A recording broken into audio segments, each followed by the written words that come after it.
اچھا، اس پر اس کا کیا جواب دیں گے کہ ائمہ اربعہ متفق ہیں کس کے اوپر؟ 20 رکعت تراویح پر؟ ہاں، یہ ایک علیحدہ ٹاپک ہے، اس کے اوپر اب آ جائیں۔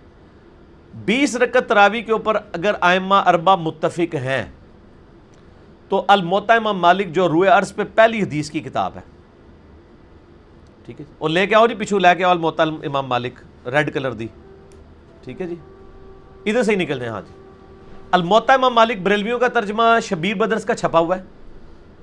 بریلویوں کے ترجمے میں 253 نمبر روایت موجود ہے کہ سیدنا عمر فاروق رضی اللہ تعالیٰ عنہ نے سیدنا ابی ابن کعب اور تمیم داری کو حکم دیا کہ رمضان میں لوگوں کو 11 رکعتیں پڑھائیں، یعنی 8 تراویح اور 3 وتر، اور امام ایک رکعت میں 100 آیات تلاوت کرتا تھا، اور لوگ فجر کے قریب جو ہے نا وہ فارغ ہوا کرتے تھے۔ یہ سر الموطا امام مالک کی اپنی کتاب ہے۔ دیکھیں، ایک میرے بارے میں دعویٰ ہے جو دنیا کرتی ہے عملی تواتر سے۔ عملی تواتر میرے بارے میں کیا ہے؟ یعنی فرقوں والے جو لوگ ہیں تو نیگیٹو بات ہی کریں گے نا۔ اور ایک بات ہے جو میں خود لکھ کے دے دوں کہ یار یہ ہے، لکھی بھی بات زیادہ اتھینٹک ہے یا لوگوں کی بات؟ تو امام مالک اپنی ایک کتاب لکھ کے الموطا عربی میں کہتے ہیں ایسا راستہ جس پہ کثرت سے لوگ چلے ہوں۔ اس کتاب کا نام ہی کیا ہے؟ الموطا، جس پہ کثرت سے لوگ چلے ہوں، اس ٹریک کو، اس طریقے کو کہتے ہیں الموطا۔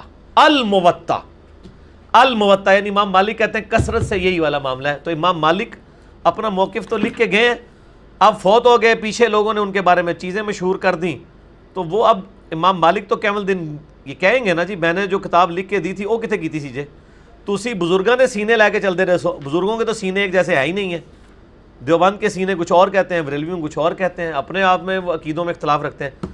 یہ نماز تراویح قیام رمضان کا بیان، اس میں آپ کو دکھاتا ہوں۔ پہلے تو یہ دکھائیں نا جی، شبیر بدرز نے یہ چھاپی ہے الموطا امام مالک، جو بریلویوں کا پاکستان میں سب سے بڑا ادارہ ہے، شبیر بدرز، ٹھیک ہے جی، اور اربوں کے شیئرز ہیں اس وقت ان کے مارکیٹ میں۔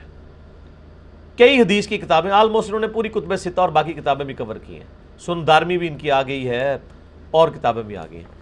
253 انہی کا نمبر ہے۔ نماز تراویح کا چیپٹر الموطا میں دنیا میں کہیں کھول لیں، یہ آپ ان کو دکھا دیں بالکل اینڈ پہ، ٹھیک ہے نا جی، یہ والا یہ آپ بھی دیکھ لیں، پھر آپ کو لوگوں نے کہنا یار وہ لفنڈر قسم کے لوگ آپ نے بٹھائے ہوتے ہیں۔ تو یہ وہ جو 253 یہ بریلویوں کا ترجمہ ہے، ٹھیک ہے، 11 رکعت۔ بخاری میں موجود ہے کہ ابی ابن کعب اور تمیم داری کی ڈیوٹی لگائی تھی حضرت عمر نے کہ نماز پڑھائیں، رکھتے نہیں تھی، بخاری میں آئیں، الموطا میں رکھتے آ گئیں، بخاری میں الگ سے ہیں وہ رمضان اور غیر رمضان میں 11 رکعت سیدہ عائشہ کی۔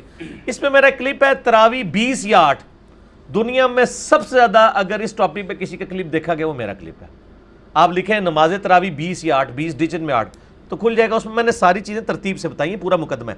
اس حدیث کی سند سونے کی مہر ہے، اس سند کے اوپر بخاری میں بھی حدیثیں موجود ہیں، لمبی تو سند ہی کوئی نہیں ہے۔ امام مالک نے سنا ہے محمد ابن یوسف سے، محمد ابن یوسف جو ہے یہ تابعی ہے اور بیٹا ہے صحابی کا۔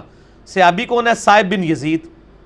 صائب بن یزید کا بیٹا محمد بن یوسف ہے، اور وہ امام مالک سے بیان کر رہا ہے کہ حضرت عمر نے ابی ابن کعب اور تمیم داری کو 11 رکعت پڑھانے کا حکم دیا۔ صاحب مزید فرماتے ہیں ان دنوں امام ایک رکعت میں 100 آیات تلاوت کیا کرتا تھا، ہم لوگ لکڑی کے سہارے کھڑے رہا کرتے تھے اور فجر کے قریب تراویح کی نماز سے فارغ ہوتے تھے۔ اچھا مزے کی بات ہے، یہ روایت مشکات کے اندر بھی موجود ہے۔ چلو الموطا تو انہوں نے کبھی کھولی نہیں ہوگی، مشکات تو ہر مدرسے میں ایز اے ٹیکسٹ بک پڑھائی جا رہی ہے، بلکہ دیوبند تو ختم مشکات کرتے ہیں، جیسے اہل حدیث ختم بخاری کرتے ہیں نا، دیوبند ختم مشکات کرتے ہیں۔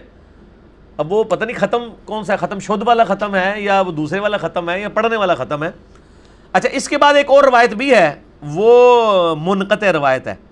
یزید بن رومان کہتے ہیں کہ حضرت عمر کے عہد خلافت میں لوگ 23 رکعات ادا کیا کرتے تھے، وہ یہاں سے پیش کرتے ہوں گے۔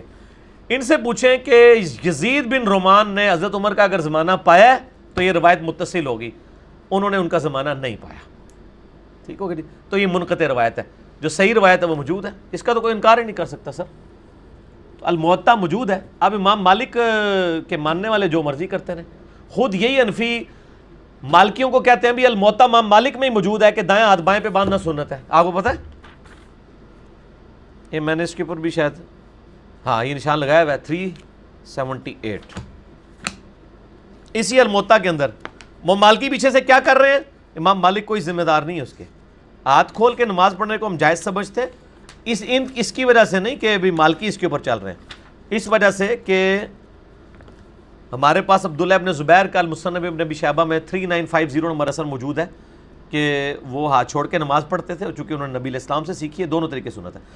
امام مالک نے باب باندھا ہے دائیں ہاتھ بائیں پہ رکھنا, لیکن مالکی 99% آلموسٹ ہاتھ چھوڑ کے نماز پڑھتے ہیں.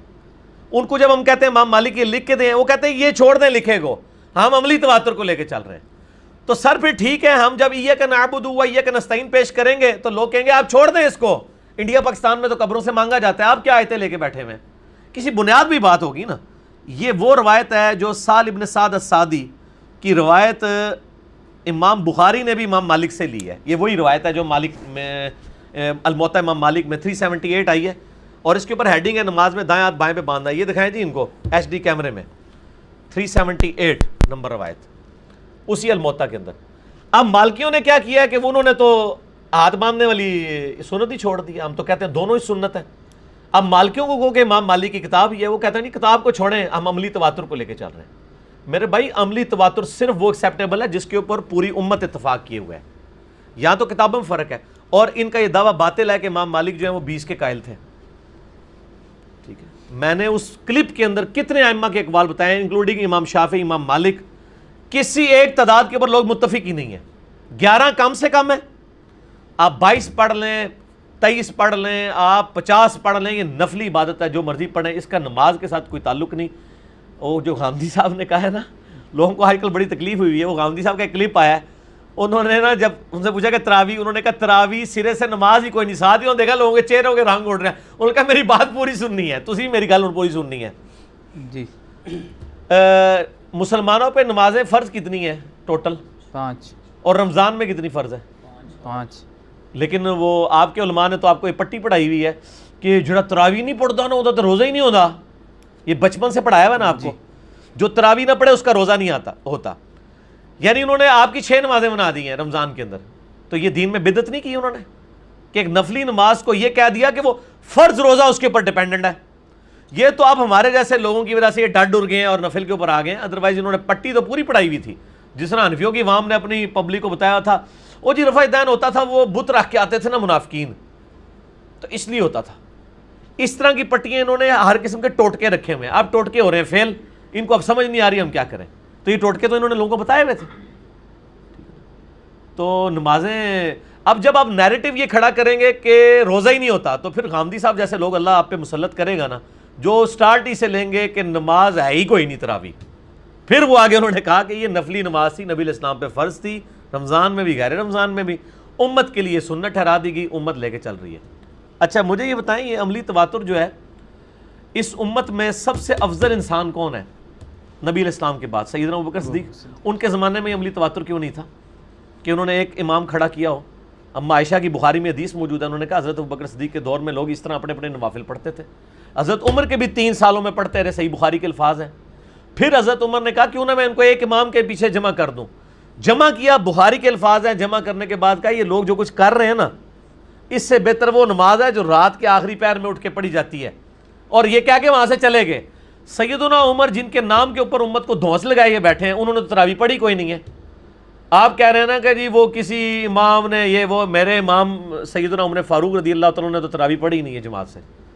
اب آپ مجھے بتائیں کہ آپ امام حنیفہ, امام شافعی, امام مالک, احمد بن حنبل کو دیکھیں گے یا امام عمر فاروق کو؟ ظاہر ہے. ہاں, تو سیدنا عمر تو جماعت قائم کر کے وہاں سے چلے گئے, اور ساتھ جملہ بھی بول گئے. جملہ بھی کس کے, کوئی بعد میں یہ تعویل نہ کرے وہ ہم ہی چلے گئے, سن کو کام پہ گیا سی. انہوں نے جملہ بولا, صحیح بخاری میں ان کا جملہ نقل ہے, میں نے اس کلپ میں بتایا ہے. انہوں نے کہا یہ جو کچھ کر رہے ہیں نا, اس سے بہتر آخری پیر میں اٹھ کے جو نماز پڑھی جاتی ہے وہ ہے. یہ کہہ کے وہاں سے چلے گئے. ہم بھی یہ کہتے ہیں کہ آخری پیر میں اٹھ کے پڑھیں. اصل میں نا میں آپ کو کچھ تلخ باتیں کروں, آپ نے برا نہیں ماننا. یہ جتنے ایونٹ سب کانٹیننٹ میں اسٹیبلش ہوئے ہیں نا, ان کے پیچھے ایک خاص ذہنیت ہے. جتنی یہ سرمنیز ہوں گی نا, اتنی چندہ کے معاملات چلیں گے. یار مجھے یہ بتائیں کہ صحابی کسی نے مدرسہ بنایا تھا حفظ قرآن کا؟ یہ سب تمام علماء سے سوال ہے. کسی صحابی نے کوئی مدرسہ بنایا کہ لوگوں کو حافظ قرآن بنا کے, طوطے بنا کے نکالو جن کو قرآن حدیث آتا نہ ہو؟ یہ مدرسے کب سے بننے شروع ہوئے ہیں؟ کوئی مدرسہ بنا ہے؟ کوئی امام بخاری کا مدرسہ تھا جس میں حفظ قرآن کراتے تھے؟ حفظ قرآن کا کبھی کوئی مدرسہ نہیں رہا. یہ انگریزوں کے زیر اثر جب یہ غلامی کے دور میں آئے تو انہوں نے حفظ قرآن کے مدرسے بنائے, ساتھ ان کی روزی روٹی بھی چل پڑی, اور انہوں نے کہا پھر لوگوں کو یہ بھی کہنا شروع کر دیا ایک بچہ حافظ بنا لو, باقی ٹھیک ہے پیو بھی سمگلنگ کرے تے بھرا بھی شراب پیندے رہن, کرتے رہو سارے کام, ایک بچہ ہے تو ساتھ نوں لے جائے گا, ساتھ تو گھٹ ہی ہو تسی, ساتھ کی گنتی پوری کر لو. اس طریقے سے یہ تراویح بھی ایک ذریعہ بنا ہے کھانے پینے اور ایکٹیویٹیز کا, حالانکہ یہ پیورلی ایک نفلی عبادت تھی. اور تراویح کا مقصد کیا تھا کہ قرآن کی ریویژن ہو جائے سال بعد, لوگوں کو پتہ چلے. تو سر انڈیا پاکستان میں تو تراویح کا پتہ ہی نہیں ہوتا لوگ کیا پڑھ رہے ہیں, عربی پڑھ رہے ہوتے ہیں. میں عربیوں کے تراویح کو قیام اللیل کو مانتا ہوں کہ واقعی ان کو پتہ چل رہا ہوتا ہے. یہاں تو جناب لوگ تلاوت سن رہے ہوں, عذاب کی یاد پہ بھی کہہ رہے ہوتے ہیں سبحان اللہ. یہی حالت ہوتی ہے, لوگوں کو پتہ ہی نہیں کہ کیا ہو رہا ہوتا ہے, اور لوگ تو صرف انتظار میں ہوتے ہیں کہ بس رکوع میں کب جائے گا. تو سر اس سے بہتر یہ ہے کہ چپ کر کے رات کے آخری پیر اٹھ کے 8, 10, 20, 25, 30, 40, 50 جتنے بھی آپ نے پڑھنے نوافل پڑھیں. امت کو اس مصیبت میں نہ ڈالیں کہ آپ یہ عملی تواتر تو میرے بھائی کئی ایک چیزوں کا چلتا آ رہا ہے, لیکن الحمدللہ حق کی آواز ہمیشہ رہی ہے, کتابوں میں موجود رہی ہے, لوگ آواز نکالتے رہے ہیں کہ یہ نفلی چیزیں ہیں, ان کے اوپر فرض کا درجہ نہ ڈالا جائے. نبی علیہ السلام تو بخاری میں الفاظ ہیں, ناراض ہو گئے جو لوگ آگے تھے چوتھے دن, آپ فرمایا امت میں فرض کروانے لگے ہو, جاؤ اپنی اپنی پڑھو. اسی لیے حضرت ابوبکر صدیق رضی اللہ عنہ نے اس کو اسٹیبلش نہیں کیا تھا, وہ نبی علیہ السلام کی رضا کے مطابق چلنا چاہتے تھے. حضرت عمر نے دوسرے اینگل سے دیکھا کہ چونکہ یہ پسندیدہ نماز ہے اب تو فرض نہیں ہو سکتی کیونکہ نبی علیہ السلام دنیا چلے گئے, تو انہوں نے اس کو اسٹیبلش کرایا. اور وہ انہوں نے اسٹیبلش یہ نہیں کیا کہ تراویح کی جماعت شروع کرائی ہے, جماعتیں پہلے ٹولیوں کی شکل میں ہو رہی تھی, بخاری میں الفاظ ہیں. انہوں نے کہا یار ڈیڑھ ڈیڑھ مسجد نہ مسجد بناؤ, کوئی ایک حافظ لے کے کھلوتے ہیں, کوئی دوسرے نے کوئی تیسرے نے, کہا یار ایک کے پیچھے کرو. یہ ٹوٹل گیم تھی, اس کو پکڑ کے پورے کا پورا نیریٹو کھڑا کیا اور پی ایچ ڈی تھیسس انہوں نے پکڑ کے لکھ دیا. تو پہلے مجھے الموطا کا جواب دیں گے سارے, جھوٹ بول رہے ہیں کہ چاروں اماموں کا اتفاق ہے, امام تو اپنی کتاب میں لکھ کے چل گئے ہیں. جس طریقے سے امام حنیفہ کے اوپر کئی ایک جھوٹ باندھے گئے چونکہ ان کی کتاب کوئی نہیں تھی, ان کو تو ہم کسی خاص حد تک ہی بچا سکتے ہیں. امام مالک کی سیفٹی ہمارے پاس موجود ہے, امام مالک نے کوئی جھوٹ بنے گا نا میں دکھا دیں گا, اے دیکھ لو الموطا امام مالک.